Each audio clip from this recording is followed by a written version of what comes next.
Di sebuah desa kecil yang dikelilingi perbukitan hijau, hiduplah seorang anak bernama Aruna.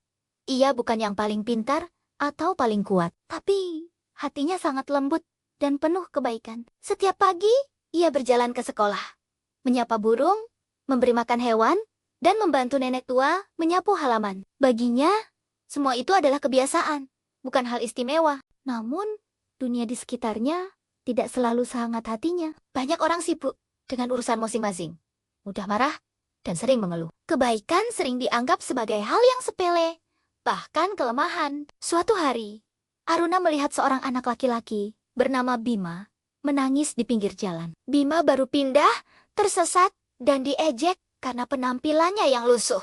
Aruna mendekat, mendengarkan semua keluh kesahnya dengan sabar, lalu mengantarnya pulang sambil berbagi bekal dan cerita. Sejak saat itu, mereka menjadi sahabat. Kebaikan sederhana Aruna membuat Bima merasa diterima. Perlahan, sikap Aruna mulai menular. Di sekolah, ia selalu membantu teman yang kesulitan belajar atau lupa membawa alat tulis. Bahkan saat ada yang bersikap kasar, ia tidak membalas dengan kemarahan, melainkan dengan ketenangan. Awalnya, banyak yang menganggapnya aneh. Namun, lama-kelamaan, mereka yang dulu suka mengejek mulai merasa malu. Anak-anak yang biasanya diam, kini mulai ikut membantu. Suatu ketika, desa dilanda kemarau panjang. Air sulit didapat, tanaman layu, dan warga menjadi mudah tersulut emosi. Melihat keadaan ini, Aruna tidak tinggal diam. Setiap hari, ia mengambil air dari sumur yang masih mengalir untuk dibagikan kepada para lansia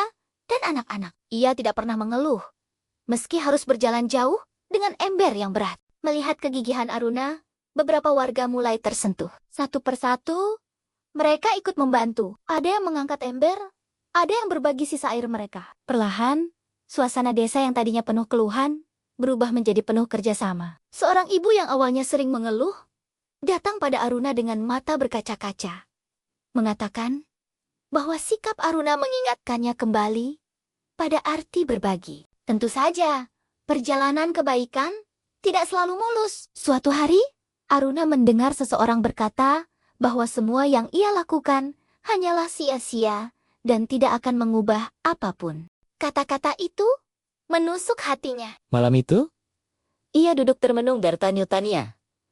apakah kebaikan memang layak diperjuangkan? Ibunya yang bijaksana datang dan memegang tangannya. Dengan lembut, sang ibu berkata, "Kebaikan itu seperti benih yang ditanam, Nak.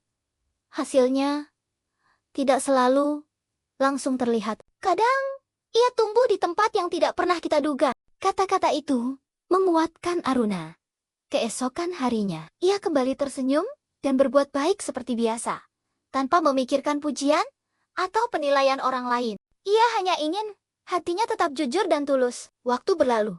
Musim hujan akhirnya tiba, membawa harapan baru bagi desa. Sungai kembali mengalir, tanaman tumbuh subur, dan warga menjadi lebih akrab. Mereka sadar, perubahan ini tumbuh dari sikap saling peduli yang dimulai oleh hal-hal kecil. Pada sebuah acara desa, kepala desa berdiri di depan warga dan berbicara tentang pentingnya kebersamaan. Ia menyebut nama Aruna sebagai contoh nyata bagaimana satu kebaikan kecil bisa menyentuh banyak hati. Aruna merasa malu, namun hatinya terasa hangat. Ia belajar bahwa kebaikan tidak harus besar atau megah. Kebaikan bisa berupa senyuman, bantuan tulus, atau sekadar mendengarkan. Sejak saat itu, Aruna tidak lagi berjalan sendirian ke sekolah. Banyak teman yang menemaninya, saling bercerita dan tertawa. Desa kecil itu kini dipenuhi semangat baru. Semangat untuk saling menjaga dan menguatkan. Kisah Aruna mengajarkan kita bahwa kebaikan, sekecil apapun, memiliki kekuatan yang luar biasa. Ia mampu menembus hati yang keras, menghangatkan jiwa yang lelah, dan menumbuhkan harapan di tempat yang hampir kehilangan cahaya. Seperti Aruna, kita semua memiliki kemampuan untuk menjadi cahaya bagi sekitar, hanya dengan memilih untuk berbuat baik setiap hari.